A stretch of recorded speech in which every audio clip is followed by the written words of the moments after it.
ಎಲ್ಲರಿಗೂ ನಮಸ್ಕಾರ ರೀ. ಹೆಂಗದಿರಿ? ನಾನು ಶ್ವೇತಾ. ಜಗತ್ನ ನಡೆದಿರೋ ಸುದ್ದಿನ ನಮ್ಮ ಉತ್ತರ ಕರ್ನಾಟಕ ಭಾಷೆದಾಗ ಹೇಳಿಕ್ ಬಂದಿನಿ. ಮಸ್ತ್ ಚಾ ಕುಡ್ಕೋತ ಖಡಕ್ ಮಿರ್ಚಿ ಮಂಡಕ್ಕಿ ನೋಡಿ ಸುಮ್ಕುದ್ರ ಬೇಡ್ರಿ. ಮತ್ತ ನಮ್ಮೆಲ್ಲಾ ವಿಡಿಯೋಸ್ಗಳನ್ನ ಲೈಕ್ ಮಾಡ್ರಿ. ನಿಮಗೇನ್ ಅನಿಸ್ತದ ಕಮೆಂಟ್ ಮಾಡ್ರಿ. ನಿಮಗ್ ಗೊತ್ತಿದ್ದವ್ರಿಗೆಲ್ಲ ಶೇರ್ ಮಾಡ್ರಿ. ಇನ್ನು ನಮ್ಮ TV Vikrama digital channel subscribe ಮಾಡೋದಂತೂ ನೆನಪು ಹಾರಬೇಡ್ರಿ. ಪ್ರಯಾಗ್ರಾಜ್ ಮಹಾಕುಂಭ ಮೇಳದ ಬಗ್ಗೆ ಬಹಳಷ್ಟು ಮಂದಿ ತಮ್ಮದೇ ಆದ ದೃಷ್ಟಿಕೋನದಾಗ ಮಾತಾಡ್ಲಿಕ್ಕತ್ತಾರ. ಅದ್ರಾಗೂ ಕಾಲ್ ತುಳಿತ ಆದ್ಮೇಲಂತೂ ಈ ವಿರೋಧ ಮಾಡೋರ್ಗಿ ಆಡ್ಕೊಳ್ಳೋರ್ಗಿ ಚಲೋ ಪಾಯಿಂಟ್ ಸಿಕ್ಕಂಗ ಆಗಿತ್ತು. ಆದ್ರೆ ಈಗ ಈ ಕಾಲ್ ತುಳಿತದಾಗ ಬೆಳಗಾವಿಯ 4 ಮಂದಿ ತೀರ್ ಹೋಗಿದ್ರು. ಅದ್ರಾಗ ಒಬ್ಬರ ಕುಟುಂಬದವರು, ಅವ್ರ ಮನ್ಯಾನವರು ಉತ್ತರ ಪ್ರದೇಶ ಸರ್ಕಾರದ ಪಾರದರ್ಶಕತೆ ಬಗ್ಗೆ, ಅಲ್ಲಿನ ವ್ಯವಸ್ಥೆ ಬಗ್ಗೆ ತಮ್ಮ ಮೆಚ್ಚುಗೆ ವ್ಯಕ್ತಪಡಿಸಿ ಒಂದು ಕಮೆಂಟ್ ಹಾಕಿದ್ದು ಈಗೆಲ್ಲ ಕಡೆ ವೈರಲ್ ಆಗ್ಲಿಕ್ಕತ್ತ ನೋಡ್ರಿ. ಬೆಳಗಾವಿದಾಗ ಜ್ಯೋತಿ ಮತ್ತು ಮೇಘ ಅನ್ನುವಂಥವ್ರು ಮೃತಪಟ್ಟಿದ್ರು. ಈ ಜ್ಯೋತಿ ಅವರ ಅಣ್ಣ ಗುರುರಾಜ್ ಹುದ್ದಾರ್ ಅನ್ನುವಂಥವ್ರು ಸೋಷಿಯಲ್ ಮೀಡಿಯಾದಾಗ ಕಮೆಂಟ್ ಮಾಡ್ಯಾರ. ನನ್ನ ಅಕ್ಕ ಹಾಗೂ ಅಕ್ಕನ ಮಗಳು ಕಾಲ್ ತುಳಿತದಲ್ಲಿ ತೀರಿ ಹೋದರು. ಅವರ ಶವಗಳ ಜೊತೆಗೆ ಅವರು ಧರಿಸಿದ ಎಲ್ಲಾ ಆಭರಣಗಳು 1600 ಕಿಲೋಮೀಟರ್ ದೂರದ ನಮ್ಮ ಮನೆಗೆ ಬಂದು ಸೇರಿದವು.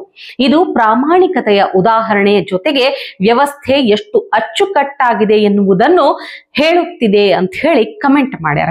ಅಲ್ರಿ ನೋಡ್ರಿ, ಕಾಲ್ ತುಳಿತದಾಗ ಜೀವ ಹೋಗ್ಯದ.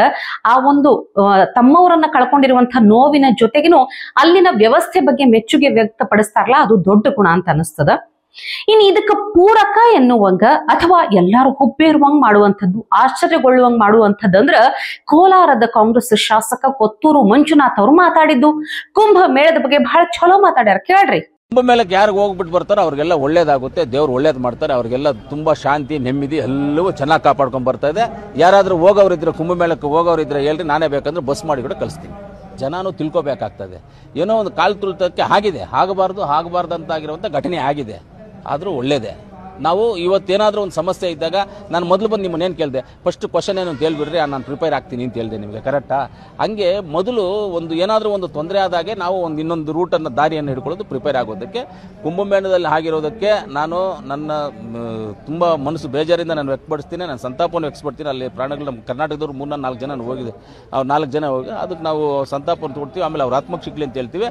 ಆದರೆ ಅವ್ರು ಯಾರೆಲ್ಲ ಕುಂಭಮೇಳದಲ್ಲಿ ಹೋಗಿ ಅವರಿಗೆ ಪ್ರಾಣಗಳಾಗಿದೆಯೋ ಅವ್ರ ಫ್ಯಾಮಿಲಿಗಳದ್ದು ತುಂಬಾ ಚೆನ್ನಾಗಿರ್ತವೆ, ಅವ್ರು ತುಂಬಾ ಫ್ರೀ ಆಗಿರ್ತಾರೆ. ಅವರು ಎಲ್ಲೋ ಅಪರೂಪಕ್ಕೆ ಸಿಗ್ತಾರ ಬಿಡ್ರಿ ಹಿಂಗ್ ಚಲೋ ಮಾತಾಡೋರು. ಇನ್ನಿ ಬಜೆಟ್ ಅಧಿವೇಶನದಾಗ ಪ್ರಧಾನಿ ಮೋದಿ ಮಾತಾಡಿದ್ದು ಸಿಕ್ಕಾಪಟ್ಟೆ ವೈರಲ್ ಆಗ್ಬಿಟ್ಟದ. ಇದು ಇನ್ನ 3ನೇ ಅವಧಿ ಅಷ್ಟೇ ಅಂತ ಪಂಚ್ ಕೊಟ್ಟಾಗ ಬೆಂಚ್ ತಟ್ಟು ಮೂಲಕ ಎಲ್ಲಾ ಸಂಸದರು ತಮ್ಮ ಮೆಚ್ಚುಗೆ ವ್ಯಕ್ತಪಡಿಸಿದ್ರು. ಬಹಳ ಚಂದ ಮಾತಾಡ್ಯಾರ, ನೋಡ್ರಿ ಒಂದ್ಸಲ. हमें और बड़े लक्ष्य पार करने, और हम करके रहेंगे. और माननीय अध्यक्ष जी, ये तो अभी हमारी तीसरी ही टर्म है.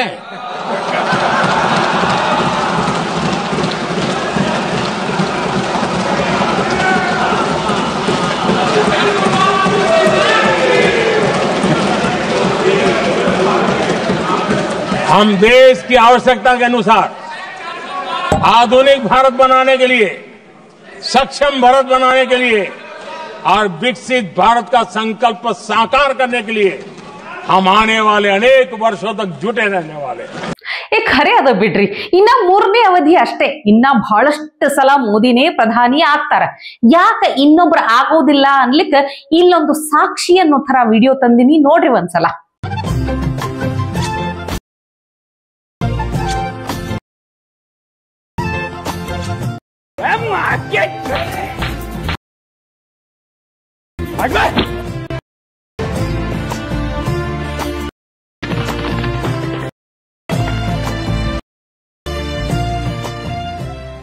ಒಂದು, ಆ ಪ್ರಧಾನಿ ಕುರ್ಚಿಗೆ ಇನ್ನೊಬ್ರನ್ನ ಕಂಡ್ರ ಆಗೋದಿಲ್ಲ ಅಂತ ಗೊತ್ತಾಯ್ತು.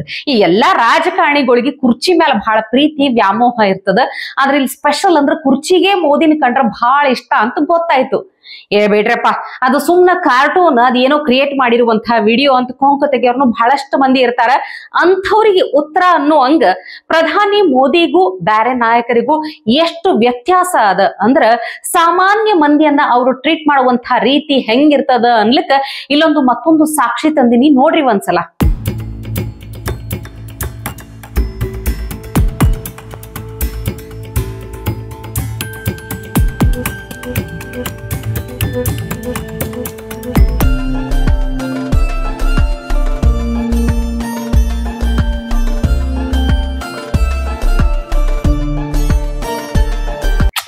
ಹೌದಿಲ್ಲ ಹೇಳ್ರಿ.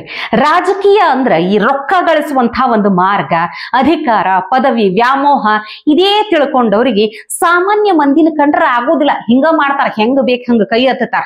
ಆದ್ರ ಅದೇ ರಾಜಕೀಯ ಅಧಿಕಾರ ಅನ್ನೋದು ಜನರ ಸೇವೆ ಮಾಡ್ಲಿಕ್ಕಂತ ತಿಳ್ಕೊಂಡವ್ರಿಗೆ ಆ ಸಂಸ್ಕಾರ ತಾನಾಗೇ ಬರ್ತದ. ಬಹಳ ಸ್ಪಷ್ಟ ಗೊತ್ತಾಯ್ತಲ್ಲ ಈ ಒಂದು ವಿಡಿಯೋದಾಗ. ಇನ್ನು ದೆಹಲಿಯ ವಿಧಾನಸಭಾ ಚುನಾವಣೆ ವಿಷಯಕ್ಕೆ ಬರೋಣ. ಇವತ್ತು ಮತದಾನ ಆಗ್ಯದ. 70 ಕ್ಷೇತ್ರಗಳಿಗೆ ಒಂದೇ ಹಂತದ ಮತದಾನ ಇತ್ತು. ಮತದಾನ ಅಂತೂ ಮುಗ್ದದ. ಫೆಬ್ರವರಿ 8ನೇ ತಾರೀಕು ಮತ ಎಣಿಕೆ ಆಗ್ತದ, ಅವತ್ತೇ ರಿಸಲ್ಟ್ ಬರ್ತದ. ಆದ್ರ ದೆಹಲಿ ಸಿಎಂ ಆಗಿದ್ದಂತ ಅತೀಶಿ ವಿರುದ್ಧ ಪೊಲೀಸರು FIR ದಾಖಲಿಸ್ಕೊಂಡಾರ. ಈ ರೀಸೆಂಟ್ ಒಂದು ವಾರದಾಗ ನೋಡ್ಬೇಕು ನೀವು. ಸರ್ಕಾರಿ ಕೆಲ್ಸಕ್ಕೆ ಅಡ್ಡಿ ಪಡಿಸುವುದಂತ, ನೀತಿ ಸಂಹಿತೆ ಉಲ್ಲಂಘನೆ ಮಾಡುದಂತ ಅವ್ರ ಬೆಂಬಲಿಗರು ಏನೇನೋ ಗದ್ದಲ ಎಬ್ಸ್ಬಿಟ್ಟಾರ. ಹಿಂಗಾಗಿ ದೆಹಲಿ ಚುನಾವಣಾ ಪ್ರಚಾರದ ಟೈಮ್ ಮುಗ್ದಿದ್ರು ಸಹಿತ ನಡುರಾತ್ರಿ ತನಕ ಪ್ರಚಾರ ಮಾಡುದಂತ. ಹಿಂಗಾಗಿ ಸರ್ಕಾರಿ ಕೆಲ್ಸಕ್ಕೆ ಅಡ್ಡಿ ಬರುವುದಾಗ್ಲಿ, ನೀತಿ ಸಂಹಿತೆ ಉಲ್ಲಂಘನೆ ಆಗ್ಲಿ, ಇಂಥವು ಬಹಳಷ್ಟು ಕೇಸ್ಗಳಿಂದಾಗಿ ಅವರ ಅತೀಶಿ ವಿರುದ್ಧ ದೆಹಲಿ ಪೊಲೀಸರು FIR ದಾಖಲು ಮಾಡ್ಕೊಂಡಾರ. ಆದ್ರೆ ಈಗ ಮತ್ತೊಂದು ವಿಷಯ ಏನಂದ್ರ, ಈ ದೆಹಲಿ ಸಿಎಂ ಆಗಿದ್ದಂತ ಅತೀಶಿ PA 5 ಲಕ್ಷ ರೊಕ್ಕದ ಜೊತೆಗೆ ಸಿಕ್ಕಾಕೊಂಡು ಬಿಟ್ಟಾರ. ನೋಡ್ರಿ ಒಂದ್ಸಲ. आप अपना नाम बताइए। गौरव। गौरव, आप कहाँ काम करते हैं? आतिशी मैम के पास। कितना पैसा है? 5 लाख। ड्राइवर, आप रहते कहाँ हैं? मैं अभी फरीदाबाद। दिखाइए दिखाइए। कैश भी दिखा रहे हैं, मीडिया पहुंच चुका है यहाँ पर। मीडिया पूरी जांच कर रही है। आतिशी के पास तभी इसके पीछे डिग्गी में। तो अब आप ये गौरव है, ये अतिथि मैडम का PA है। अच्छा, यहाँ पे फरीदाबाद का निवासी, हमारे विधानसभा का नहीं है। कल मैडम आई थी, बाहर के लोगों को बाहर से भगा रही थी कि भाई तुगलकाबाद के गुंडे आ गए हैं, उनको बाहर कर दो, ये कर दो, वो कर दो। तो ये बाहर का आदमी नहीं है, ये बाहर का आदमी तो है यहाँ पे। अब ये मैडम जो है 2 नंबर का पैसा दिल्ली की जनता का जो लूट के यहाँ पे बैठा के इनसे पैसा बंटवा रही है। हमारी कालकाजी विधानसभा के अंदर 2 नंबर का काम कर रहे हैं।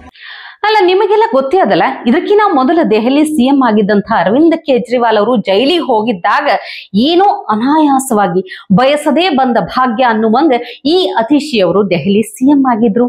ಆದ್ರ ಈಗ ಈ ಅತೀಶಿ ಅವರು ಎಲ್ಲಾ ಮಹತ್ ಕಾರ್ಯಗಳನ್ನ ಗಮನಿಸ್ಲಿಕ್ಕತ್ರ ಅವರು ಬಹುಶಃ ಜೈಲಿಗೆ ಹೋಗ್ಲಿಕ್ಕೆ ಎಲ್ಲಾ ರೀತಿಯ ತಯಾರಿ ಮಾಡ್ಕೊಳಿಕತ್ತಾರೆ ಅಂತ ಅನ್ಸ್ತೈತ್ ನೋಡ್ರಿ. ಇವತ್ತಿಗೆ ಸುದ್ದಿ ಸಾಕಲ್ಲ, ನಾಳೆ ಇಂಥವೇ ಮತ್ತೊಂದಷ್ಟು ಸುದ್ದಿ ತರ್ತೀನಿ. ಚಹಾ ಇಟ್ಕೊಂಡು ಮಿರ್ಚಿ ಮಂಡಕ್ಕಿ ನೋಡ್ಲಿಕ್ಕೆ ಕಾಯ್ಕೊಂಡಿರಿ.